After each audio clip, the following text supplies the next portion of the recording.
हर हर महादेव किसान बंधुओं, मैं लवकुश पाल एक बार फिर आपका स्वागत करता हूं आपके अपने यूट्यूब चैनल एलके पाल खेती बाड़ी में।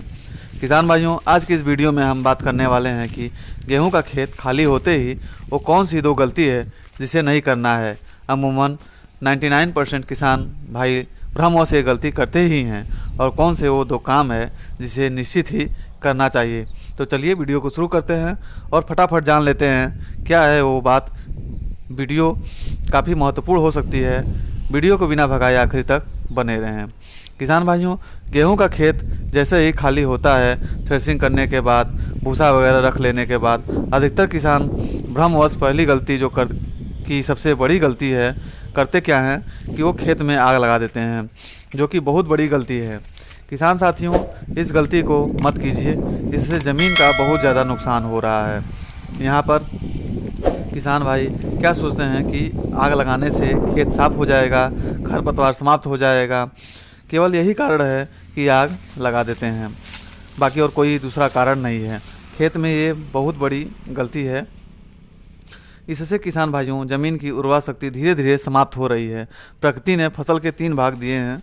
ऊपर का हिस्सा हम इंसानों के खाने के लिए, बीच का हिस्सा जानवरों को खाने के लिए, तथा नीचे का हिस्सा फिर से ज़मीन में मिलाने के लिए ही होता है।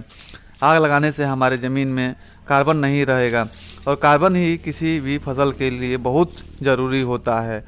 तो जब ज़मीन में कार्बन ही नहीं रहेगा तो डीएपी, यूरिया या कोई और अन्य पोषक तत्व चाहे जितना भी दे दीजिए, कोई फ़र्क पड़ने वाला नहीं है। इसलिए किसी भी हालत में खेत में आग ना लगाएं। इस समय जो पहला ज़रूरी काम है वो ये है कि जिसे करना है वो ये है कि रबी की फसल की कटाई के बाद, मतलब गेहूं का कटाई के बाद, आप मिट्टी पलटने वाले यंत्र से गहरी जुताई करा दें। ग्रीष्मकालीन जुताई अप्रैल से जून माह तक की जाती है। जुताई से जो ढेले पड़ते हैं वो धीरे धीरे हवा और बरसात के पानी से टूटते रहते हैं। साथ ही जुताई से जो फसल की अवशेष, पत्तियां, पौधे की जड़ें और खेत में जो उगे हुए खरपतवार आदि होते हैं वो सब नीचे दब जाते हैं, जो सड़ने के बाद खेत की मिट्टी में जीवाश्म कार्बनिक खादों की मात्रा में काफ़ी बढ़ोतरी करते हैं, जिससे भूमि की उर्वरा शक्ति और मृदा की भौतिक संरचना में सुधार होता है। एक तरह से खेत को रिचार्ज कर देता है। और साथ ही किसान साथियों, ग्रीष्मकालीन जुताई से हानिकारक कीटों का सफलतापूर्वक नियंत्रण भी हो जाता है, क्योंकि जुताई से जो कीटों के अंडे, प्यूपा तथा इसकी झिल्लियाँ सब बर्बाद हो जाते हैं। धूप, हवा, पानी में सब मर जाते हैं, तथा इन्हें चिड़ियाँ, जो कुछ बच हो जाता है, इन्हें चिड़ियाँ वगैरह भी खा जाती हैं।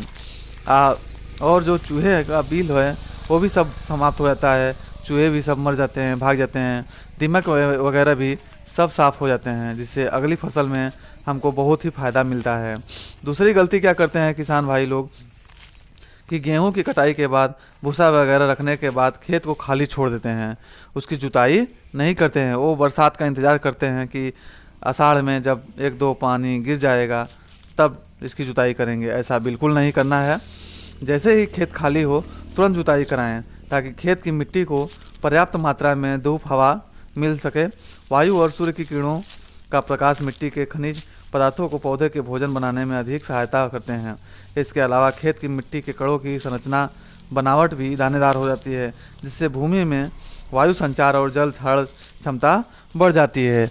तो किसान साथियों, ये रहा कि गेहूँ की कटाई के बाद जो करना क्या है और जो नहीं करना है।